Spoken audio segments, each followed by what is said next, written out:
selesai review materi nanti akan ada sesi pertanyaan.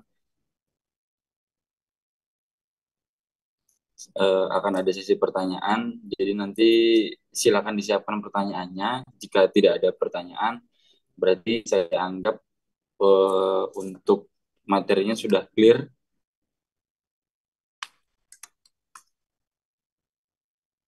Untuk memulai, mari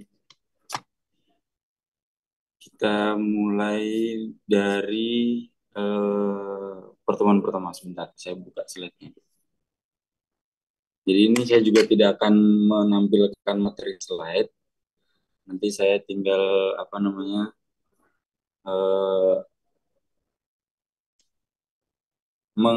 mencoret-coret aja di sini ada whiteboard.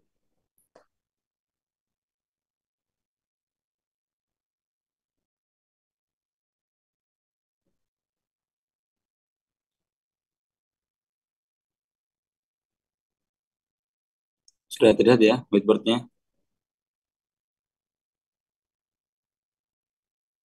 Sudah, Kak. Oke.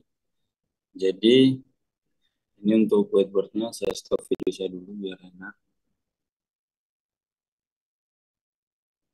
Kita akan mulai dari materi yang pertama, mereview materi yang pertama.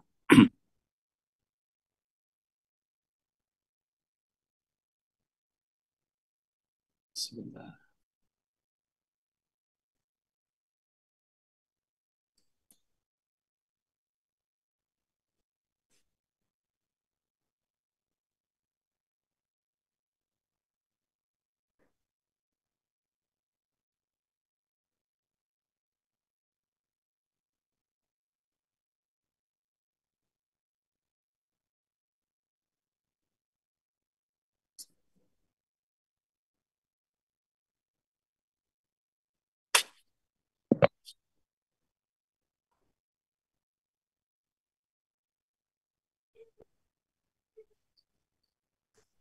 Ini jangan ada yang gambar-gambar ya.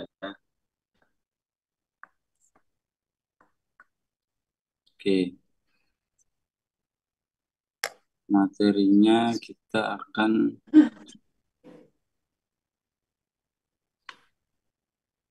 membahas mulai dari yang setelah setelah UTS saja.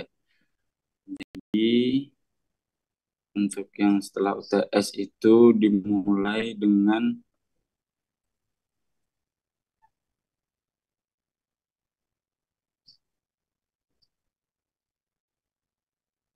implementasi prinsip keuangan syariah menjadi produk perbankan syariah.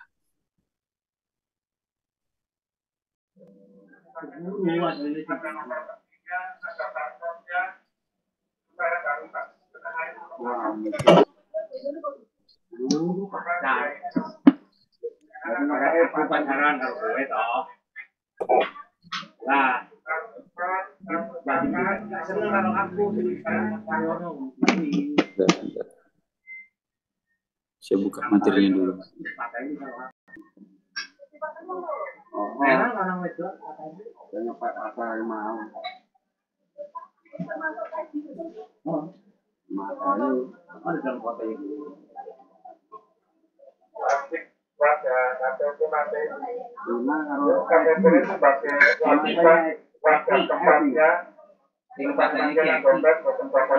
Kemarin kalau misalkan di prinsip-prinsip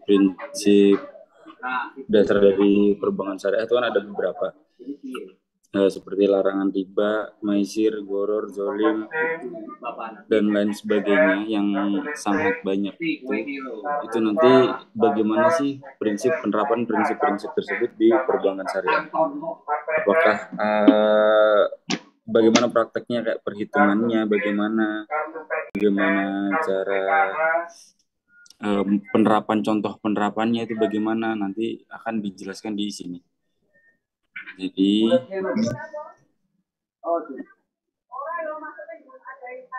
agak lemot ininya.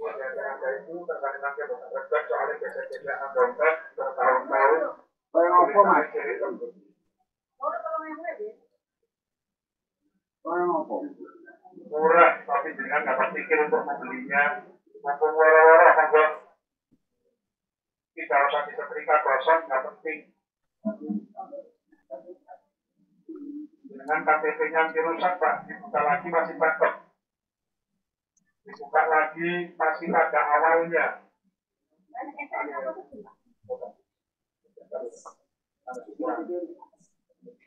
Kita mulai dari prinsip yang pertama. Soalnya tulisannya kecil, tulisannya lembut. Gores hapus dengan simpen. Pasti ditolak. Disaksikan, diragukan.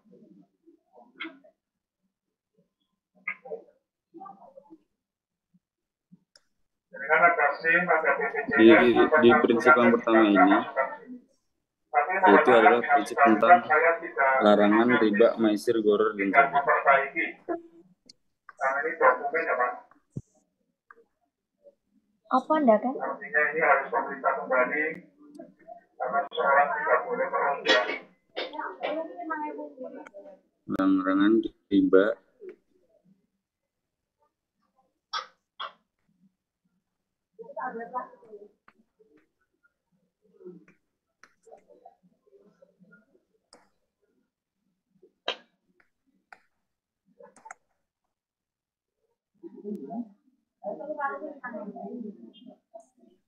larangan riba, maisir, goror, dan kayaknya kalau kita pakai whiteboard ini kecoret-coret semua ya. Gini aja deh, gini pakai screen saya aja. Screen saya dulu.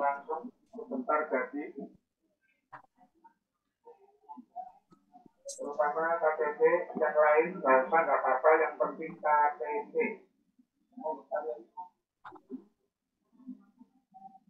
Bukan jatuh, bukan jatuh.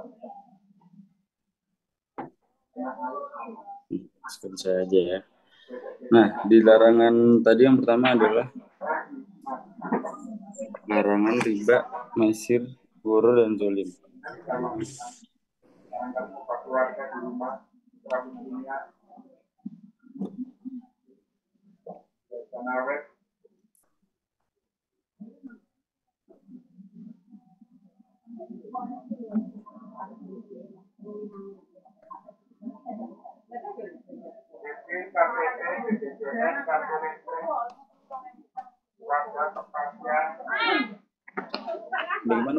Bagaimana penerapan larangan riba, maisir, goror, dan zolim ini? Sepertinya kalau larangan riba, maisir, goror, dan zolim ini adalah sangat jelas ya, sangat jelas bagaimana penerapannya di perbankan syariah. Riba yaitu tidak mengambil tambahan nilai dari hutang yang diberikan. Jadi bank syariah terutama tidak mengambil nilai tambahan atau tidak mengambil keuntungan dari nilai pokok hutang. Nah, di riba ini ada beberapa perselisihan, yaitu di mana riba itu kalau misalkan dilihat dari pengambilan nilai tambah, itu ada yang memperbolehkan, di mana pengambilan nilai tambah itu adalah untuk melindungi nilai uangnya. Kalau misalkan di mata kuliah lain ada yang namanya time value of money, di mana uang itu nilainya akan semakin turun seiring berjalannya waktu. Maka adanya tambahan itu adalah untuk melindungi nilai asli dari pokok hutang. Misalkan ada orang yang tahun ini berhutang 1 juta, ketika 10 tahun lagi ketika dia mengembalikan hutang itu dengan nominal 1 juta pasti akan nilainya berkurang, karena 1 juta di tahun sekarang bisa jadi bisa mendapatkan barang misalkan handphone gitu, tapi 10 tahun lagi 1 juta hanya tidak bisa mendapatkan handphone tersebut, atau hanya mendapatkan barang-barang yang lebih kecil lagi nilainya, seperti itu. Jadi untuk tambahan ini di ribanya ini pengambilannya adalah pengambilan keuntungan.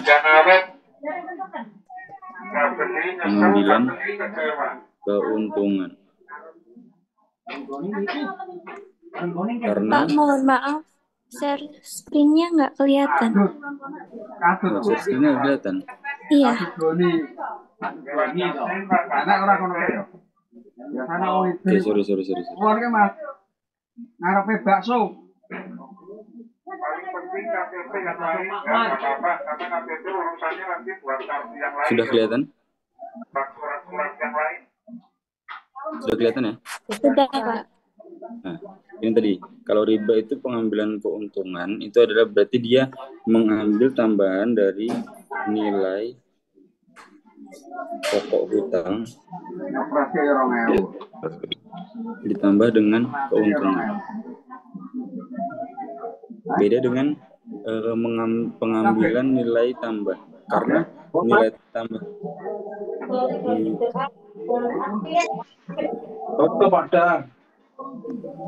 nilai tambah itu biasanya bisa jadi untuk sebentar, ini saya jadikan siapa nih yang mau jadi co-host, nanti saya ini deh, biar yang masuk nih biar enggak ini. Kalau jelas sudah selesai menyelesaikan masalah, Saya, Pak. Udah, boleh. Banaka sudah nyairin 1 miliar, jelas dikasih 1 miliar, KTP-nya tetap pulang. Nanti yang masuk tolong di ininya, di mute lagi ya. Tetap aja KTP-nya pulang. Baik, Pak.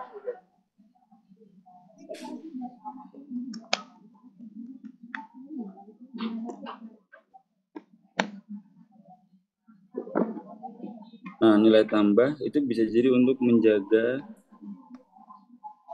nilai pokok hutang. Kayak tadi 10 juta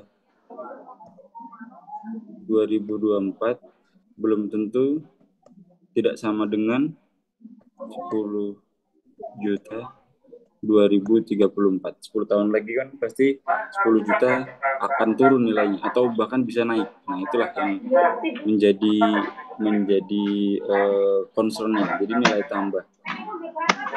Jadi bunga di perbankan itu apakah itu mengambil keuntungan ataupun nilai tambah. Itulah yang perlu yang menjadi perselisihan dan masih menjadi penelitian hingga saat ini. Nah, kalau di perbankan syariah yang dihindari adalah pengambilan keuntungan. Jadi pengambilan keuntungan inilah yang tidak dilakukan oleh perbankan syariah. Kecuali kalau memang akadnya itu adalah akad kerjasama. Riba itu akan terjadi apabila akadnya adalah akad hutang, qard atau hutang. Itu akan muncul si riba ini. Kalau akadnya adalah kerjasama atau bagi hasil, itu akan beda lagi. Itu tidak apa-apa mengambil keuntungan.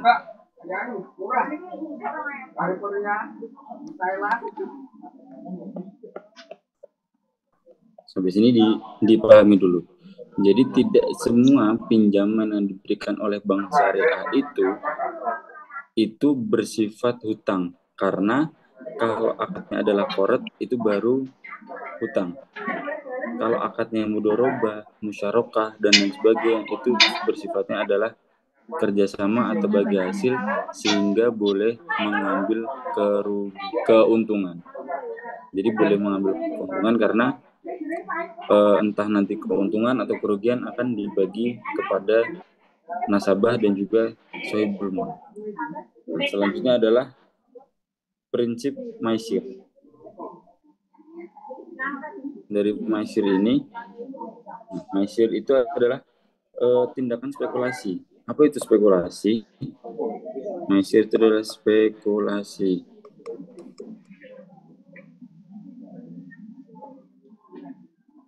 Maisir dengan spekulasi. spekulasi. Nah, spekulasi itu adalah tindakan di mana pihak perbankan ataupun nasabah itu tidak mengetahui dampak yang akan terjadi apabila mengambil sebuah keputusan. Jadi dia hanya menebak-nebak.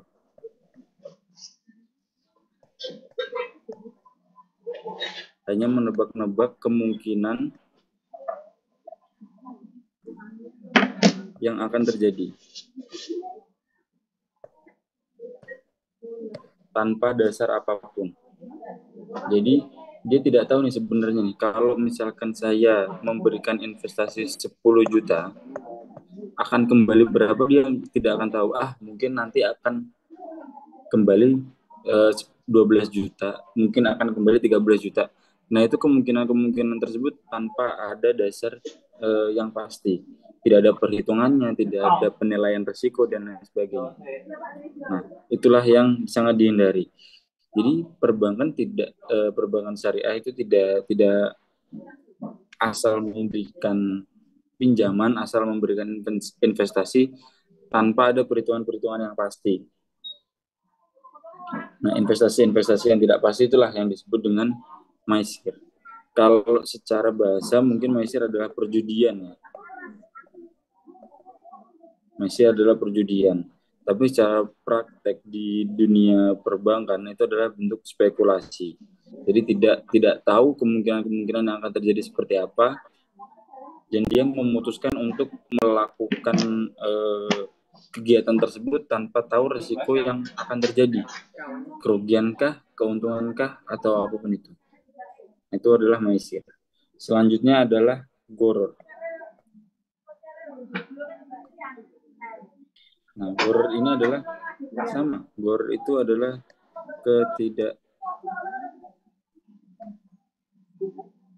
ketidakpastian atau ketidakjelasan. Jadi tidak pasti dan tidak jelas.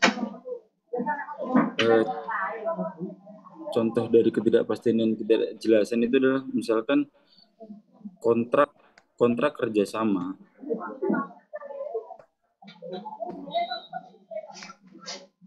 yang tidak jelas.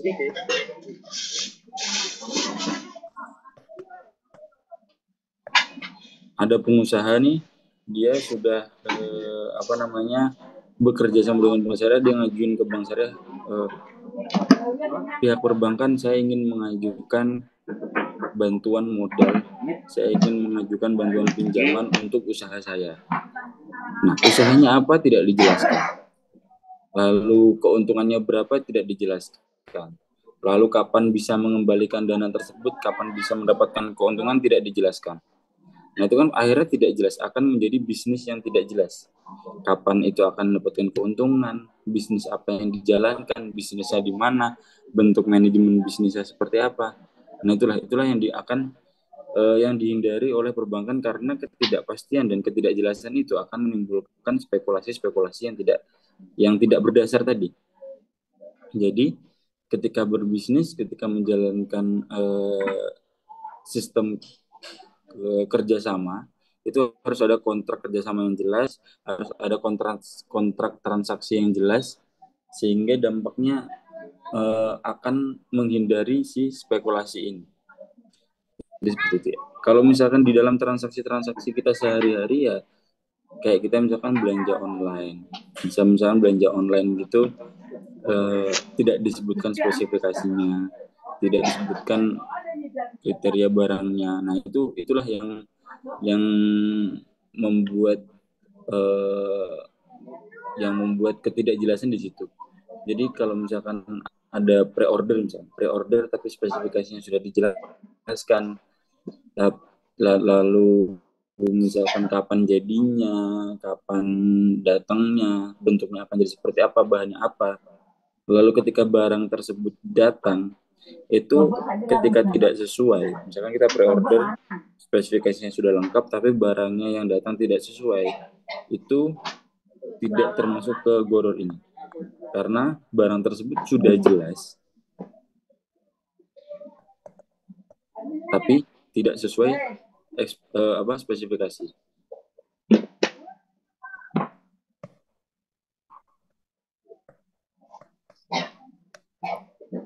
Hasil yang dijanjikan.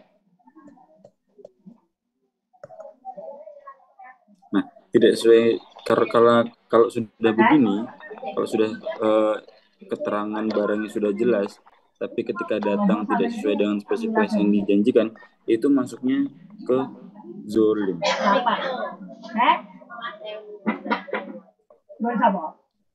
Kalau zolim itu secara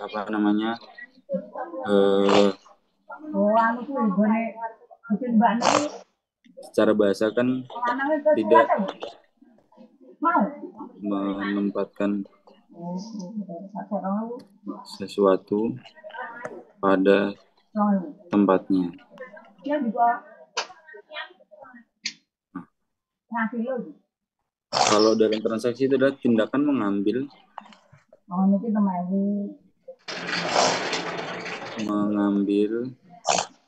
hak milik orang lain secara tidak baik. Tindakan mengambil hak milik orang lain secara tidak baik. Seperti ini, dia seharusnya mendapatkan spesifikasi yang sesuai dengan yang dijanjikan. Dia mendapatkan barang sesuai dengan spesifikasi yang dijanjikan, tetapi ketika datang itu tidak sesuai sehingga dia akan mengalami kerugian. Nah, kerugian inilah yang dianggap menjadi tindakan mengambil hak milik orang lain yang secara tidak baik. Ini adalah contoh dari transaksi jual beli. Kalau misalkan di perbankan seperti apa ya? Ketika sebagai nasabah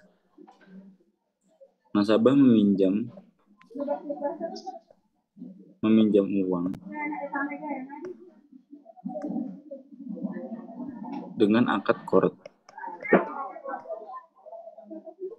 Qard itu adalah kan hutang yang harus dibayar sesuai dengan temponya. Ketika nasabah ini tidak mengembalikan hutangnya,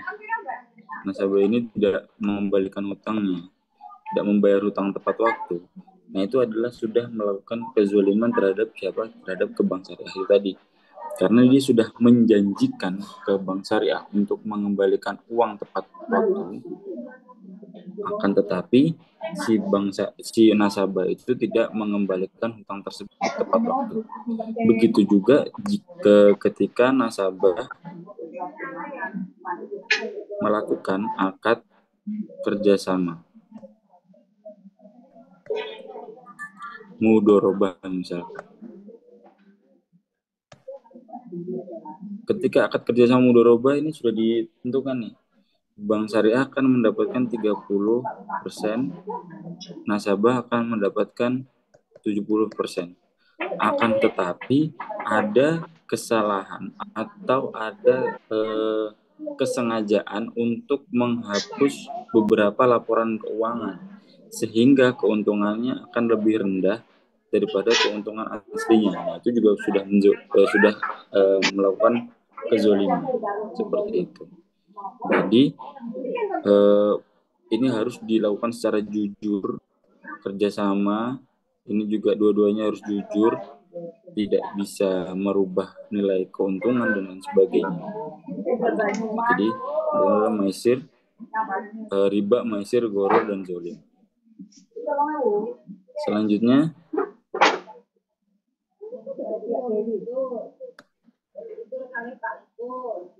yaitu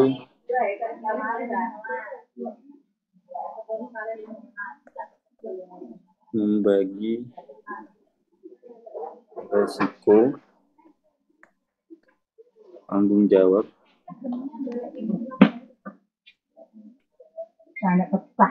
Membagi risiko dan tanggung jawab. Membagi risiko dan tanggung jawab ini karena kalau di perbankan syariah sudah jelas ya, karena adanya akad seperti akad kerjasama,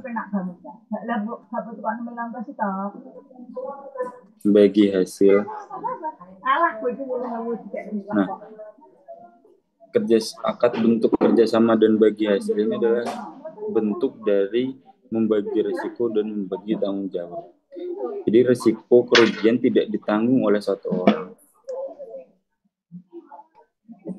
Kerugian dibagi rata porsinya, dan risiko lainnya juga dibagi.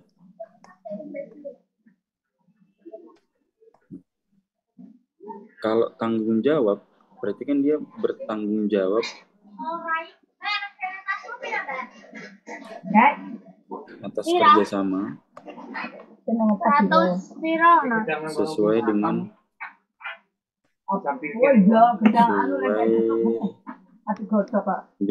porsinya. Jadi dua pihak ini, baik itu pemberi modal ataupun itu pelaku usaha ataupun ketika kerjasamanya itu musyarakah, jadi beberapa pihak bekerja sama. Nah, setiap pihak-pihak ini akan menerima pembagian risiko dari kerugian yang ada. Jadi tidak ditanggung oleh satu orang, tidak ditanggung oleh sebagian orang, tapi oleh semua orang yang bekerja sama di situ. Baik itu risiko kerugian material atau risiko lainnya, ada risiko kecelakaan dan sebagainya, itu harus menjadi tanggung jawab bersama. Nah, risiko itulah yang akan menjadi tanggung jawab. Jadi tanggung jawab itu atas kerjasama sesuai dengan porsinya. Kalau misalkan ada kerjasama yang si A itu bertanggung jawab atas modal, si B bertanggung jawab atas alat, si C bertanggung jawab atas bahan baku. Nah, setiap orang ini akan mendapatkan tanggung jawab sesuai dengan porsinya masing-masing. Si A harus mencari modal sebanyak mungkin dan secukup mungkin, harus mencukupi usahanya, dan alat-alatnya yang akan si B juga harus oke, tidak boleh tidak bisa kalau misalnya alatnya rusak, itu kan akan mengganggu bisnis dari 3 orang ini. Maka harus memastikan alatnya juga oke. Lalu dari si C juga harus memastikan bahwa bahan baku yang datang itu harus dalam kondisi baik, harus dalam kualitas yang bagus, seperti itu. Jadi membagi risiko dan tanggung jawab. Selanjutnya,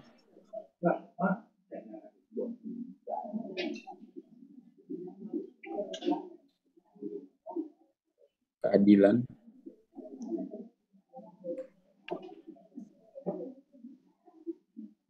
transparansi.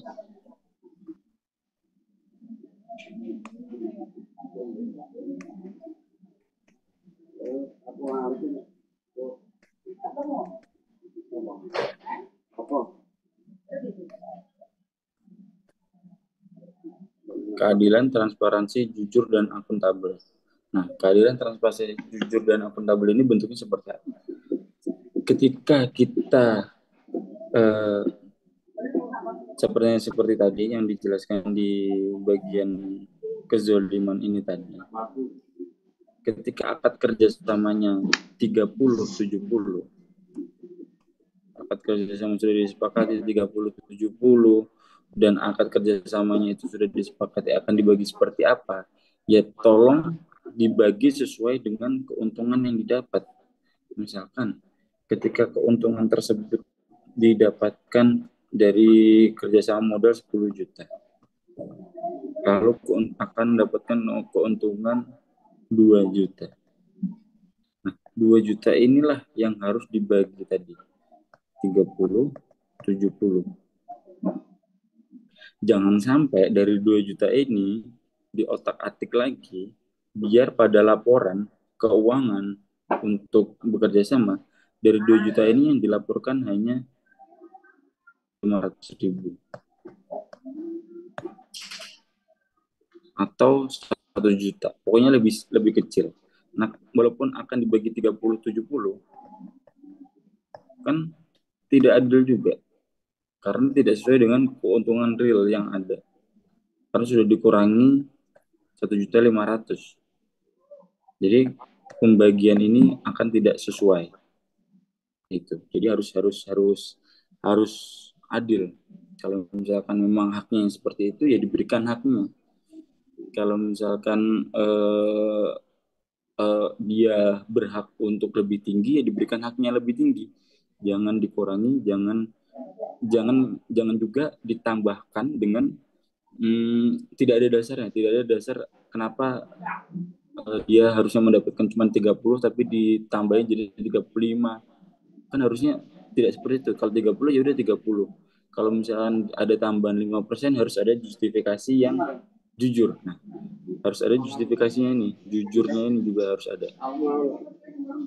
Nah, dari kejujurannya akan muncul transparansi. Transparansi itu adalah hasil dari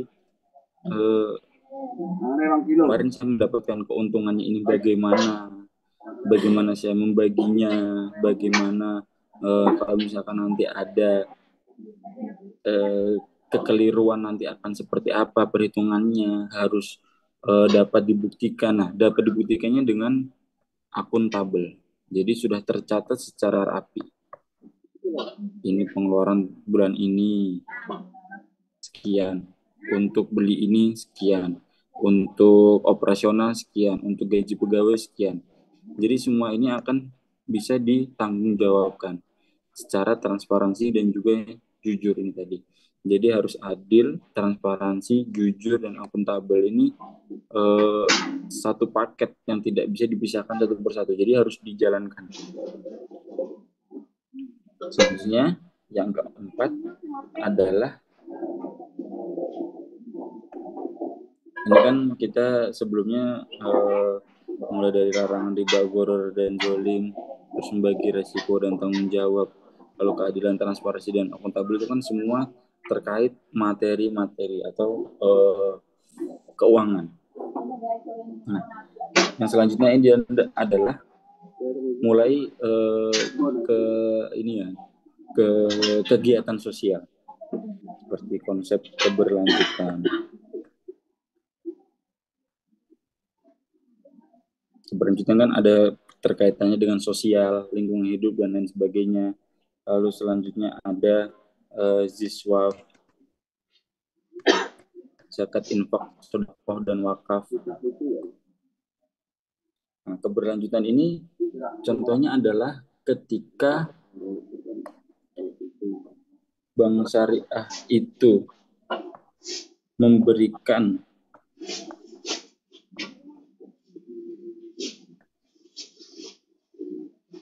ketika bank syariah itu memberikan modal usaha atau memberikan pinjaman, itu juga harus memperhatikan bagaimana dampak jangka panjang dari pemberian modal tersebut. Misalkan bank syariah itu memberikan modal ke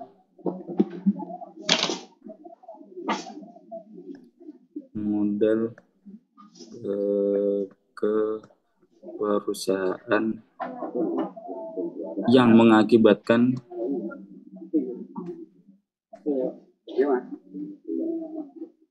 pencemaran lingkungan.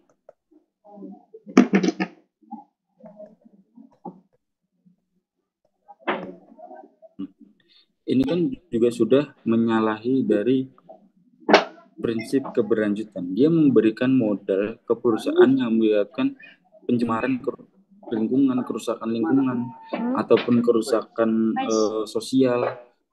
Misalkan ada perbankan syariah nih, contohnya di perbankan syariah ini dia memberikan modal ke perusahaan pertambangan ilegal gitu, yang amdalnya tidak jelas, yang penggusurannya tidak jelas, yang pengerukan dan lain sebagainya tidak jelas. Nah, itu kan sama saja bahwa bank syariah itu mendukung kegiatan-kegiatan tersebut. Atau contoh lainnya, perbankan syariah itu memberikan modal ke perusahaan hiburan malam, kan nggak masuk akal kan itu merusak sosial dan lain sebagainya. Jadi kan ketika memberikan modal kan sama dengan mendukung. Nah, inilah yang dijauh. Jadi dampak jangka panjangnya itulah yang harus diperhatikan dari pemberian atau support yang dilakukan oleh bank syariah tersebut. Jadi semua kebijakan-kebijakannya juga harus disesuaikan. Memberikan hutang. Nah, ini kan tadi contohnya adalah memberikan modal. Kalau memberikan hutang gimana? Jangan sampai kita nanti atau kalian yang berkegiatan di bank syariah itu memberikan hutang kepada orang yang sebenarnya tidak membutuhkan.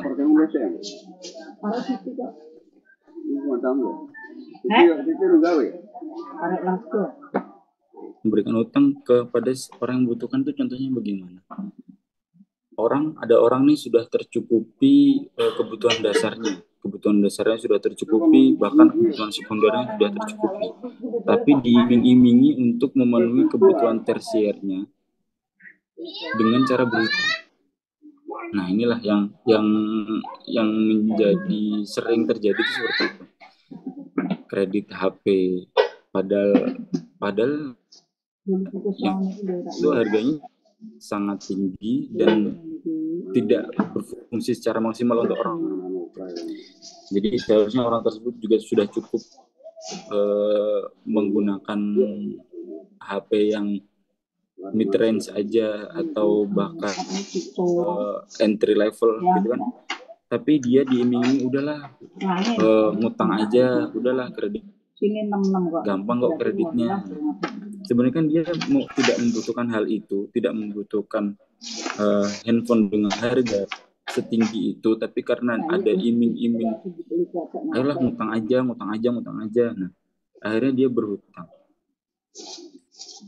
Yang jadinya dampaknya adalah orang tersebut yang sebelumnya tidak punya hutang,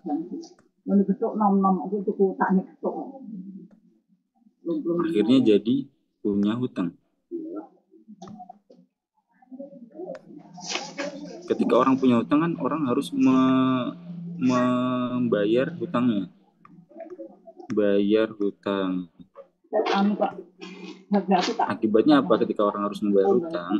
Adalah ketika kebutuhan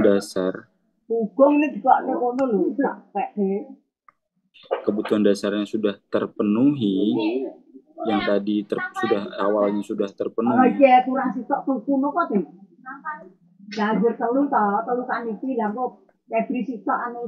dia harus mengurangi biaya dari pemenuhan kebutuhan dasarnya untuk bayar hutang. Mengurangi biaya kebutuhan dasar untuk bayar hutang. Ini tadi. Nah, itulah dampak jangka panjang dari memberikan hutang yang kepada orang yang tidak membutuhkan hutang tersebut. Akhirnya dia yang sebelumnya kebutuhan dasarnya sudah terpenuhi, terus kebutuhan sekundernya bahkan sudah terpenuhi, dan dia seharusnya cukup untuk membeli handphone sesuai dengan kebutuhan atau membeli kendaraan sesuai dengan kebutuhan, tapi gara-gara ada iming-iming, dia akhirnya berhutang dengan nilai yang tidak bisa dia tutup dengan pendapatannya sehari-hari. Jadi dia harus mengurangi biaya atas kebutuhan dasarnya yang awalnya cukup, yang awalnya pas, akhirnya dikurangi. Yang sebelumnya bisa 100, akhirnya untuk mencicil bayar hutangnya dia kurangi kebutuhan dasar itu menjadi 80 atau bahkan 70, lalu 30-nya adalah untuk bayar hutang. Jadi sehingga kebutuhan pemenuhan atas kebutuhan dasarnya ini akan berkurang. Sebelumnya bisa 100, sekarang jadi 70. Nah, apakah akan ada dampak lanjutan dari 70 ini? Yang sebelumnya 100 jadi 70 pasti ada. Yang sebelumnya dia bisa makan 4 sehat 5 sempurna, dia jadi cuman bisa makan 3 sehat aja udah bersyukur-syukur gitu. Itulah yang menjadi dampak jangka panjang. Jadi memberikan hutang. Jadi keberlanjutan itu tidak hanya kepada lingkungan, tidak hanya kepada sosial, tapi juga transaksi-transaksi yang seperti inilah. Lalu selanjutnya adalah melakukan transaksi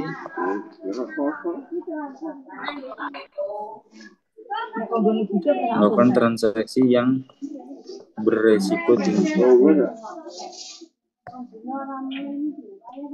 Melakukan transaksi yang beresiko tinggi itu juga akan mempengaruhi keberlanjutan. Kalau resikonya tinggi, otomatis nanti potensi untuk gagal juga tinggi. Ketika potensi gagal tinggi, itu nanti akan sulit untuk mengembalikan kerugiannya. Nah, kan seperti itu. Jadi Bank Syariah juga harus menghitung transaksinya, menghitung risiko transaksinya. Kalau resikonya sudah tidak bisa dihandle, ya jangan dilakukan. Karena itu akan mempengaruhi kegiatan-kegiatan perbankan selanjutnya. Kedepannya bagaimana? Lalu selanjutnya adalah ZISWAF, adalah bagaimana berkontribusi kepada masyarakat.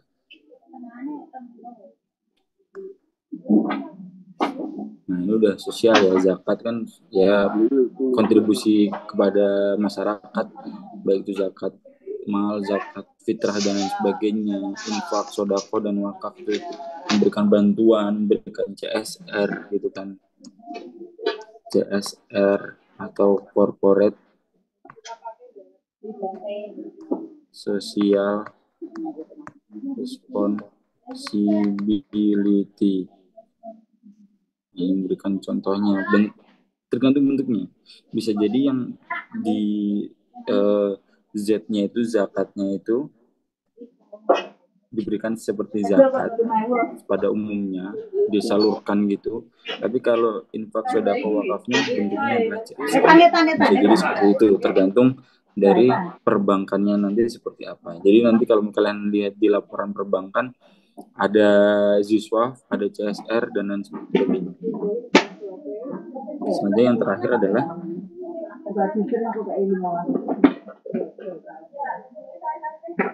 kepatuhan terhadap syariah.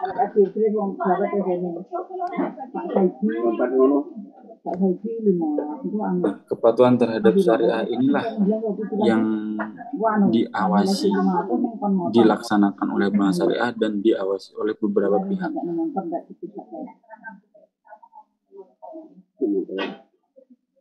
Nah, kepatuhan terhadap syariah ini dilaksanakan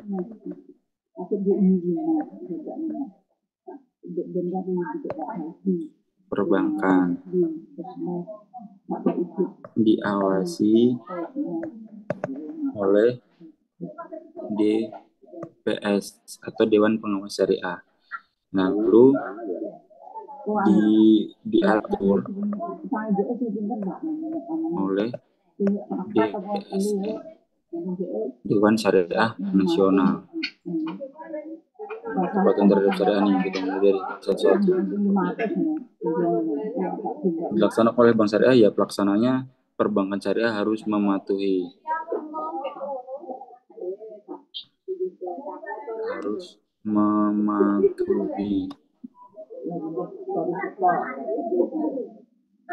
Nah, perbankan syariah harus sesuai dengan syariah nih, semua kegiatannya, semua operasionalnya itu harus mematuhi syariah yang sudah ditetapkan. Yang ditetapkan oleh siapa? Yang ditetapkan oleh DSN. DSN adalah menetapkan peraturan syariah untuk dilaksanakan oleh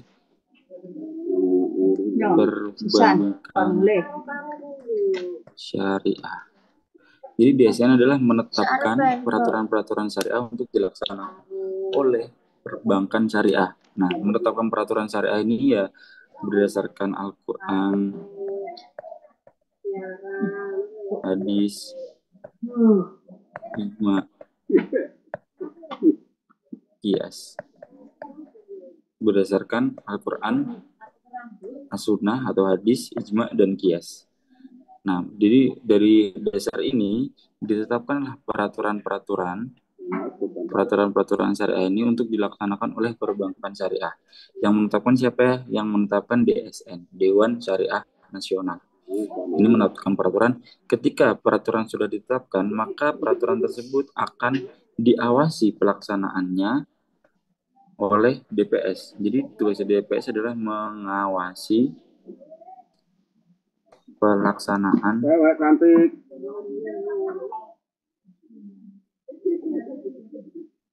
peraturan-peraturan syariah. Nah, DSN menetapkan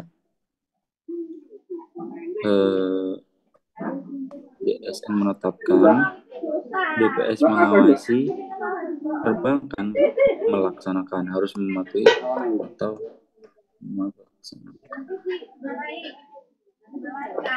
mematuhi dan melaksanakan. Seperti itu. Jadi nanti ketika ada soal misalkan untuk menjelaskan fungsi DSN, apa fungsi DPS, dan bagaimana perbankan, baik di mana posisi perbankan ini untuk menjalani prinsip-prinsip syariah, itu seperti ini.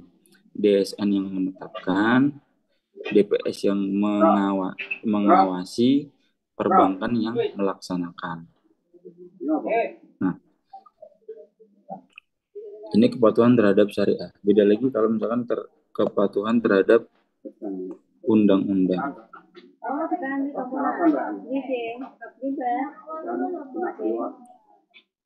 Undang-undang Republik Indonesia.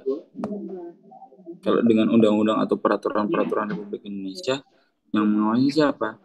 Yang mengawasi ada beberapa pihak nih lembaganya nih. Kalau terhadap undang-undang, kalau terhadap negara, OJK yang mengawasi, BI yang membuat aturan,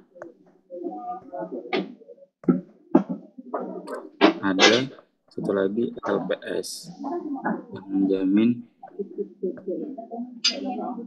simpanan. Nah, OJK ini dia mengawasi transaksi-transaksi, baik itu perbankan. Kalau misalkan kalian lihat di iklan-iklan pinjaman itu kan, pinjaman telah diawasi oleh OJK. OJK telah mengawasi transaksi-transaksi di Republik Indonesia ini. Jadi kalau yang tadi sesuai dengan syariah, ini sesuai dengan undang-undang Republik Indonesia. Ada BI di situ. Kalau di BI itu membuat seperti apa? Membuat aturan, misalkan mengenai suku bunga, lalu dengan mengenai tingkat batasan simpanan dan lain sebagainya. Itu yang membuat aturan BI. Nah, LPS ini yang menjamin bahwa uang-uang yang disimpan di dalam perbankan itu terjamin adanya. Kalau misalkan bank itu tiba-tiba bangkrut atau bank itu tiba-tiba kolaps, ada LPS yang bisa backup. Nah, backupnya itu sesuai dengan peraturan yang sudah diterbitkan oleh LPS. Misalkan yang di backup hanya 2 miliar atau berapa, itu ada di situ. Jadi itu ya. Jadi ada pembagian yang pertama terhadap syariah, terhadap undang-undang. Nah, inilah bedanya di sini. Fungsi DPS, DSN, OJK, BI, dan LPS adalah di situ terhadap pengawasan perbankan syariah. Di sini ada pertanyaan?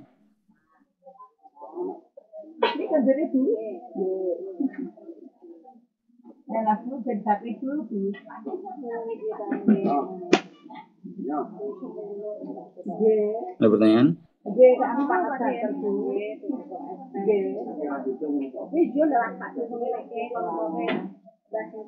Oke, jika tidak saya lanjutkan lagi. Selanjutnya adalah mengenai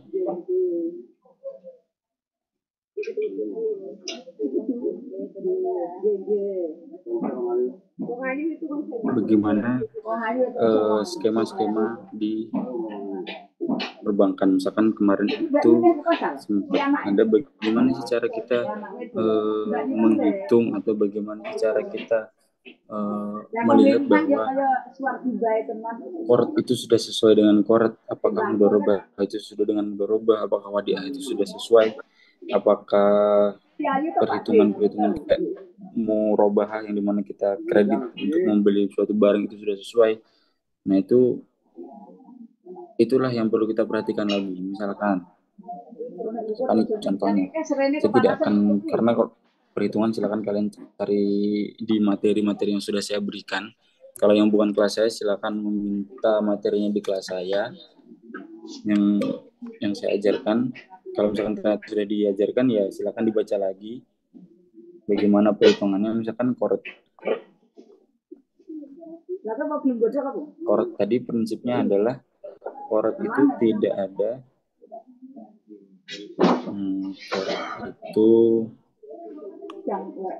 tidak ada keuntungan, tambahan keuntungan.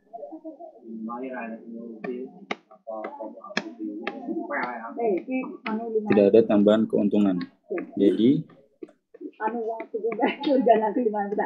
yang dikembalikan itu hanyalah jumlah pinjaman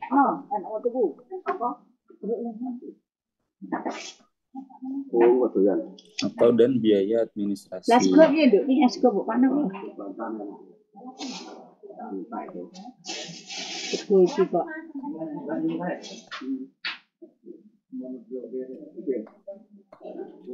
Jadi kalau misalkan ketika korot lalu dia meminjam untuk pinjamannya dia, tapi ternyata yang pinjamannya itu dia usahakan, dia putar lagi untuk berbisnis, nah keuntungan dari bisnis tersebut tidak perlu dikembalikan karena akadnya adalah akad korot. Yang perlu dikembalikan hanyalah jumlah pinjaman dan biaya administrasi. Jadi seperti itu, perhitungannya seperti itu. Nanti silakan bagaimana realnya, bagaimana perhitungan nominalnya, silakan dilihat di materi-materi yang sudah disampaikan di kelas. Lalu selanjutnya adalah wadiah. Dan korot ini wadiah. Nah, wadiah itu dia tidak akan mendapatkan bagi hasil dari simpanan.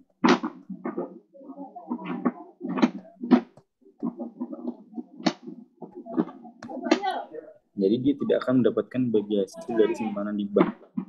Misalkan wadiah itu kan artinya menitipkan. Mau wadiah itu dikelola lagi oleh si perbankan, mau dia apapun yang si perbankan,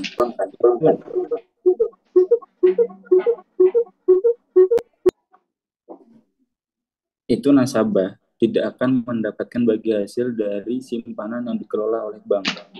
Kan wadiah ada wadiayat, ada mana, dan lain sebagainya. Itu dia tidak akan mendapatkan bagi hasil dari simpanan tersebut. Jadi yang dia dapatkan ya hanya jumlah tabungan aja.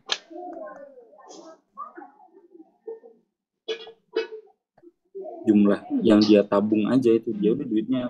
Kalau misalkan ada orang naruh 10 juta, ya 10 tahun lagi ya akan 10 juta gitu. Tidak akan ada tambahan apapun di situ. Kecuali dia akan mengambil beberapa fasilitas. Misalkan pengambilan fasilitas yang akan menimbulkan biaya. Misalkan ada pihak A, dia membuka rekening wadiah, dan dia punya rekening wadiah,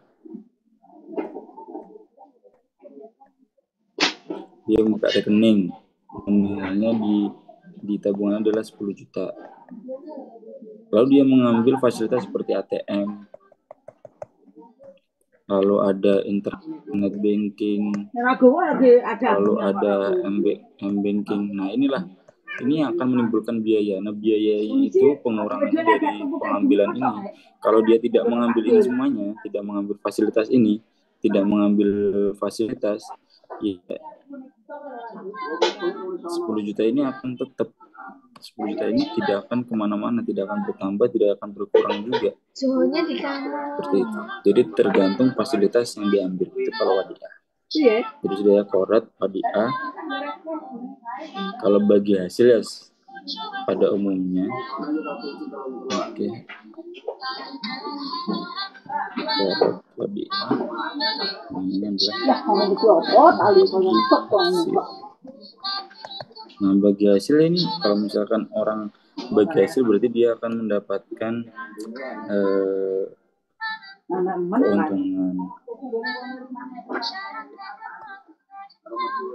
keuntungan dia dapat resiko kerugian juga dia yang nanggung dan lain sebagainya. Jadi bagi hasil itu benar-benar dia dibagi semua, mau kerugian mau keuntungan itu dibagi.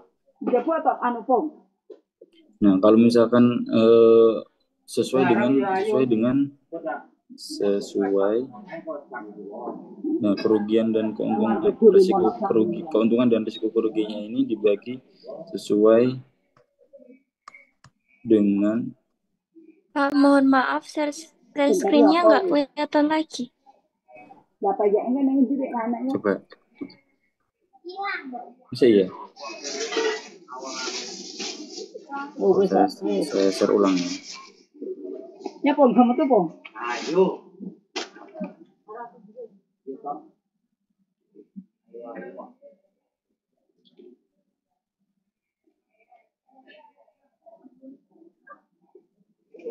Sudah kelihatan?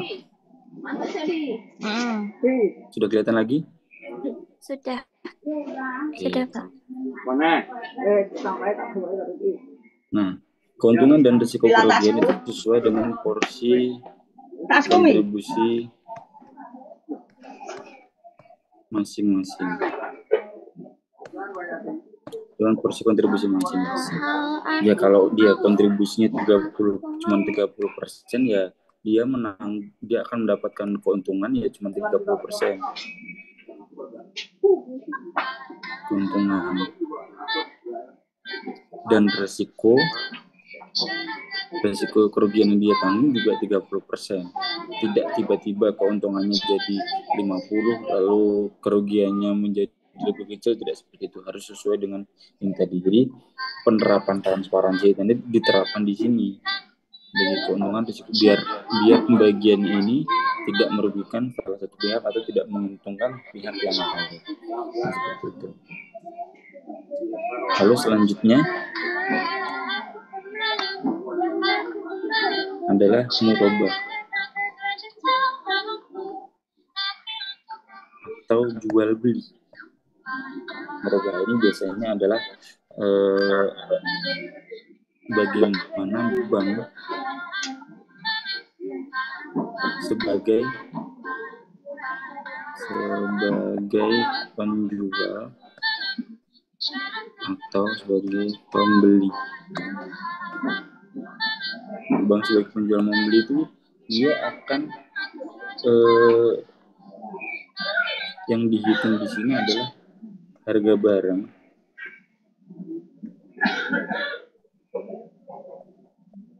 margin keuntungan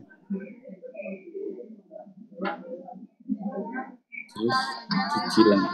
Kalau misalkan kredit ya berarti cicilan atau pembayaran.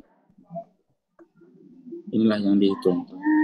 Nah, cara menghitungnya inilah yang berbeda-beda dari tiap perbankan. Ada yang bunganya, ada yang flat, ada yang ada yang flat, ada yang floating. Ada juga yang dia itu di mana perhitungan marginnya itu sudah ditetapkan di awal. Jadi misalkan harga barangnya 10 juta tadi, lalu dicari marginnya itu dia akan mengambil keuntungan sebesar 5 juta, berarti harganya adalah 15 juta dicicil selama misalkan cicilannya 12 bulan. Itu 15 juta dibagi 12. Kalau misalkan kreditnya itu adalah 24 bulan. Nah, 10 juta ini akan diambil keuntungan berapa nih untuk kredit 24 bulan? Misalkan kalau 24 bulan itu keuntungannya yang diambil akan lebih besar gitu. Misalkan tadi 7 juta. Berarti 17 dibagi 24. Nah, inilah yang perlu dihitung adalah harga barang, margin keuntungan, dan bagaimana skema cicilan dan skema pembayaran. Seperti itu. Jadi yang dihitung ketika merubah, ketika kita membeli barang, yang perlu kita ketahui itu seperti itu. Ini marginnya diambil dari mana? Apakah nanti cicilannya itu di cicilannya ini misalkan bisa jadi cicilan yang kita bayarkan selama misalkan ini ngambil 10 juta selama 24 bulan. Di 24 bulan itu di 12 bulan pertama yang diambil itu membayarkan si marginnya dulu. Ketika marginnya sudah lunas baru dibayarkan harga pokok barangnya. Nah, inilah yang perlu ditanyakan. Nah, jadi kita ini nyicil keuntungannya dulu atau nyicil harga pokoknya, atau kita nyicil harga pokoknya dulu atau kita nyicil keuntungannya. Jadi mana dulu yang dicicil, mana dulu yang dibayar. Nah, itulah yang perlu dipastikan. Jadi tadi cara menghitungnya ada korek, ada wadiah, ada bagi hasil dan juga merubah. Sampai sini ada pertanyaan?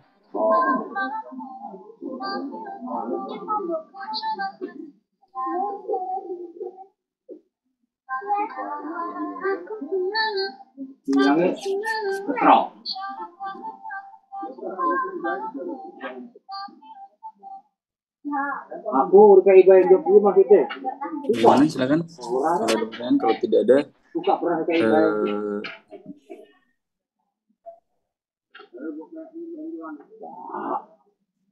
sudah selesai, materinya sudah sampai situ aja.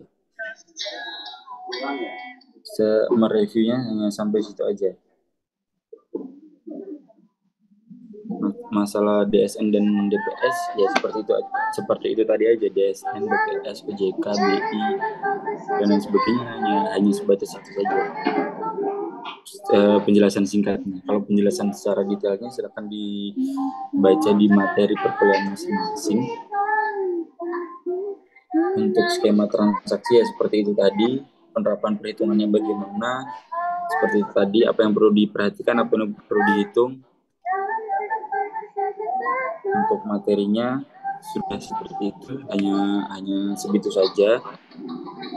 Untuk nanti UAS silakan diperhatikan lagi soalnya. Jangan sampai terkecoh dengan pertanyaannya, dipahami betul-betul, tidak usah terburu-buru, tidak usah menganggap wah ini pertanyaan gampang nih langsung dikerjakan. Jangan dulu, dipahami dulu betul-betul.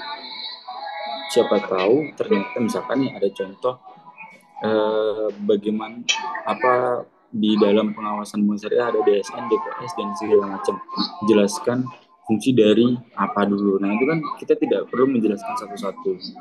Kita hanya perlu menjelaskan salah satu. Itu contohnya. Jadi silakan dipahami dulu. Terutama nanti misalkan ada muncul soal hitung-hitungan, silakan dipahami. Silakan dipahami bagaimana perhitungannya, apa yang ditanyakan, apa yang diinginkan untuk oleh penanya atau oleh soalnya itu apa yang diinginkan, dijawab sesuai dengan pertanyaannya. Jangan melebar kemana-mana.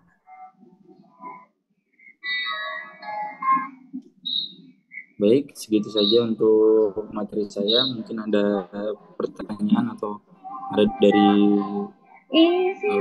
moderator atau penanggung jawab. Silakan.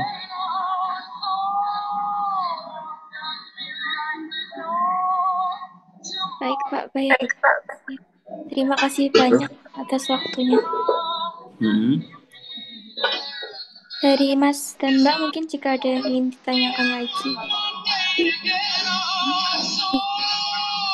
langsung ditanyakan.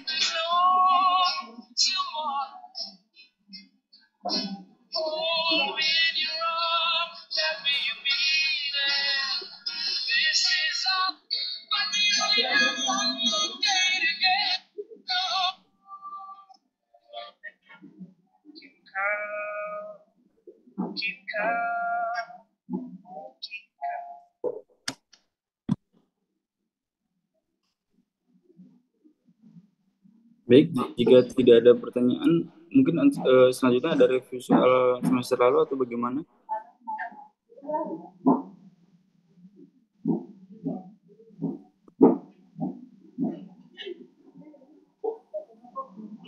Jika tidak ada, kita cukupkan atau masih ada yang mau disampaikan dari panitia mungkin?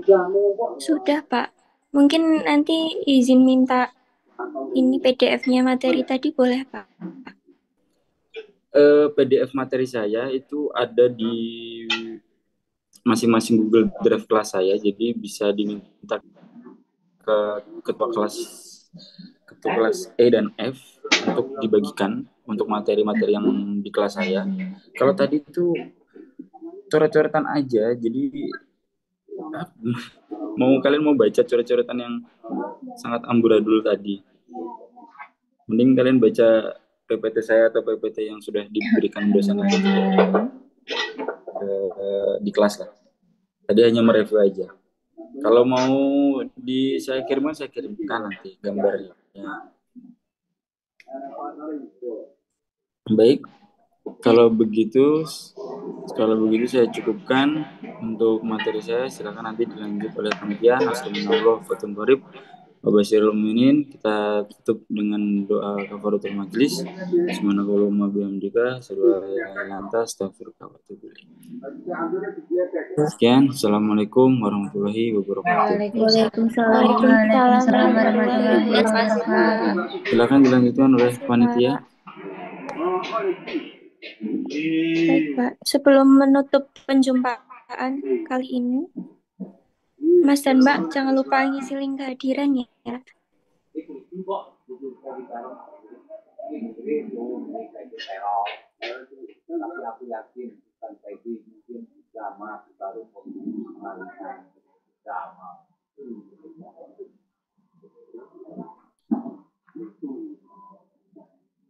Baik, saya live dulu ya. Assalamualaikum. Terima kasih semuanya. Terima kasih, Pak. Waalaikumsalam.